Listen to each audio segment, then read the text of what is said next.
नमस्कार साथियों, आप सभी का स्वागत है हमारी इस पवित्र धार्मिक कथा में। अगर आप हमारे चैनल पर पहली बार आए हैं तो पवित्र कथाओं और दिव्य कहानियों को सुनने के लिए चैनल को जरूर सब्सक्राइब करें। आपका एक सब्सक्रिप्शन हमें और भी दिव्य कथाएं लाने की शक्ति देता है। शिव महिमा कथा, इसी इमेज पर आधारित पूरी कहानी। रात का समय था। पहाड़ों के ऊपर गहरी धुंध फैली हुई थी। ध्यान मग्न साधु अपने अपने मंत्रों में लीन थे। तभी आकाश में एक तेज प्रकाश प्रकट हुआ। यह कोई साधारण प्रकाश नहीं था, यह भगवान शिव के प्रकट होने का संकेत था। प्रकाश के केंद्र में महादेव खड़े थे। जटा से बहती गंगा, कपोलों पर दिव्य त्रिपुंड और तेज इतना कि चारों दिशाएं धूप की तरह चमक उठीं। उनके सामने एक बाल साधक खड़ा था जिसने अभी अभी कठोर तप पूरा किया था। उसके शरीर से भस्म उड़ रही थी और आंखों में आश्चर्य तथा भक्ति का सागर भरा हुआ था। उसी समय दूसरी दिशा से एक दिव्य राजसी स्वरूप प्रकट हुआ। सुनहरी मुकुट, गले में नगीने और हाथ में मंत्रों की शक्ति।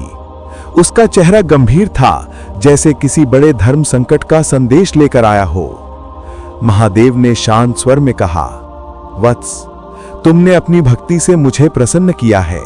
अब बताओ तुम क्या चाहते हो?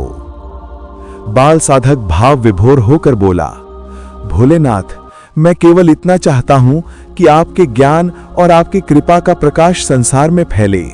लोग अपने भीतर के अंधकार को पहचानें और धर्म के मार्ग पर चलें। इतना सुनते ही राजसी स्वरूप आगे आया। उसने महादेव को नमन करते हुए कहा, देवादिदेव, संसार में अधर्म बढ़ रहा है, लोगों का मन भटक रहा है। हमें आपकी कृपा की आवश्यकता है, वरना अज्ञान का अंधेरा फैल जाएगा। महादेव ने हल्की मुस्कान के साथ कहा, जब भी समय कठिन होता है, शिव प्रकट होते हैं। अधर्म को समाप्त करने के लिए किसी युद्ध की आवश्यकता नहीं, ज्ञान ही सबसे बड़ा अस्त्र है। यह सुनते ही वातावरण शांत हो गया, लेकिन बाल साधक के भीतर अभी भी एक प्रश्न था।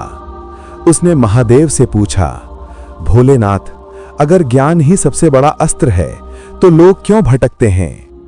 महादेव ने अपनी त्रिनेत्र की हल्की ज्योति फैलाते हुए कहा, क्योंकि मनुष्य बाहर की दुनिया देखने में इतना व्यस्त हो जाता है कि अपने ही भीतर छिपे सत्य को भूल जाता है।